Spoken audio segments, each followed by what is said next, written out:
नमस्कार बच्चों, आज के इस वीडियो में सूरदास द्वारा श्री कृष्ण के बाल लीला वर्णन का चित्रण आज इस वीडियो के माध्यम से करेंगे। सूरदास जी भक्ति काल के कृष्ण भक्ति काव्य धारा के सबसे प्रमुख कवि है। उन्होंने अपने आराध्य कृष्ण की लीलाओं के रूप में बाल वृत्ति और यौवन वृत्ति का निरूपण किया है। बाल रूप के वर्णन से संबंधित भक्ति और वात्सल्य रसों का तत्व, यौवन से संबंधित श्रृंगार रस का जैसा वर्णन सूर ने किया है वैसा और किसी ने नहीं किया है। बच्चे क्या सोचते हैं, क्या अनुभव करते हैं और क्या क्या नटखटताएँ दिखाते हैं, इन सब का सूर का काव्य विश्वकोश है।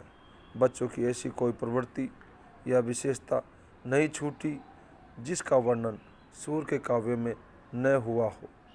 वस्तुतः सूरदास ने बाल मनोविनोद अथवा बाल लीला का स्वाभाविक वर्णन किया है। शिशु के रूप का वर्णन सूरदास जी ने इस प्रकार से किया है कि सूर ने बालक कृष्ण का उनके जन्म के समय से ही वर्णन किया है। बालक कृष्ण के जन्म पर यशोदा और नंद के घर बधाई देने वालों की भीड़ लग जाती है। सभी बालक कृष्ण के सौंदर्य पर मुग्ध होते हैं और उसे लंबी आयु का आशीर्वाद देते हैं। उन्हें कृष्ण को देखकर अपना जीवन सफल प्रतीत होता लगता है।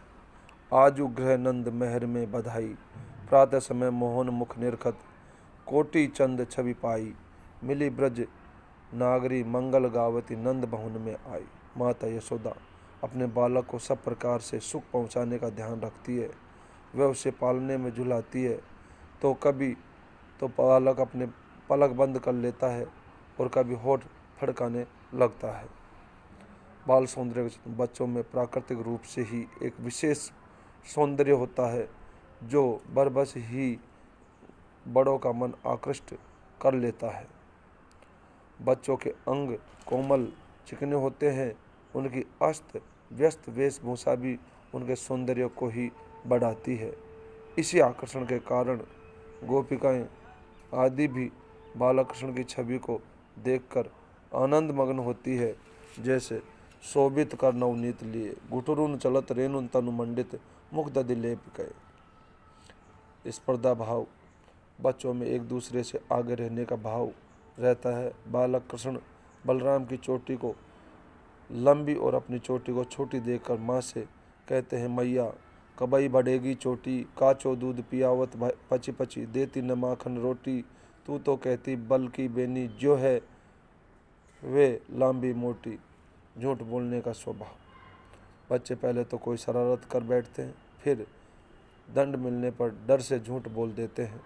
कृष्ण के माखन चोरी करते पकड़े जाने और उनकी शिकायत किए जाने पर माँ यशोदा से कहते हैं, मैया मैं नहीं माखन खायो, ख्याल परे ये सखा सबे मिली, मेरे मुख लपटायो प्रतुन तन्मति। बच्चे कई बार हाजिर जवाबी का परिचय देते हैं।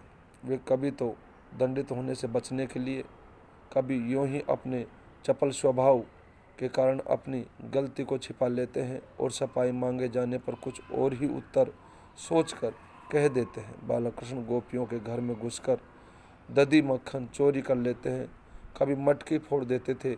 ऐसे करने पर जब माँ यशोदा से शिकायत की जाती तो वो हाजिर जवाबी का परिचय देते हुए कहते कि मैं जानियो यह घर अपनों है या धोखे में आयो, देखत हो गोरस में चींटी काड़न को करना आयो।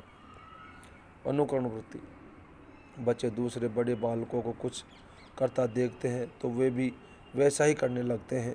बालक कृष्ण साथ के बच्चों को गाय चराने जाते देखते हैं तो उनकी भी इच्छा होती है कि मैं भी गाय चराने जाया करूं। वे माँ से कहते हैं कि मैया हो गाय चरावन जाइयो।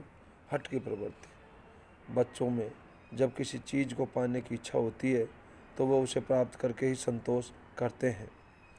उस वस्तु के न मिलने पर वे हट करने लगते हैं और बाल हट और त्रिया हट प्रसिद्ध भी है। बालक कृष्ण जब आकाश में चंद्रमा को देखते हैं तो उन्हें वह अच्छा लगता है। वे उसे देने के लिए माँ से हट करते हैं, मैया मैं तो चंद्र खिलौना ले हो, जे हो लोटी धरनी पर अभई, तेरी गोद न एयो। खिसियाने का भाव। बच्चे अपने मन को रुचने वाला काम करते हैं, उसमें बाधा पड़ने या असफल रहने पर वे कई बार खिसिया जाते हैं। बालकृष्ण बच्चों के साथ खेलते हुए हार जाते हैं तो ऐसा ही करते हैं। खेलत में काको गोसैया, हरि हारे जीते श्री दामा, बरबस ही करत रिसैया। अतः बाल रूप के वर्णन में सहृदयता का परिचय दिया है। उनका वर्णन मनोहर, विश्वसनीय और स्वाभाविक है। ऐसे वर्णन से सूर्य की अद्भुत कल्पना शक्ति का परिचय मिलता है। उन्होंने जो बात ढंग से प्रस्तुत करनी चाहिए है उसे उसी रूप में प्रस्तुत करने में वे सफल रहे हैं।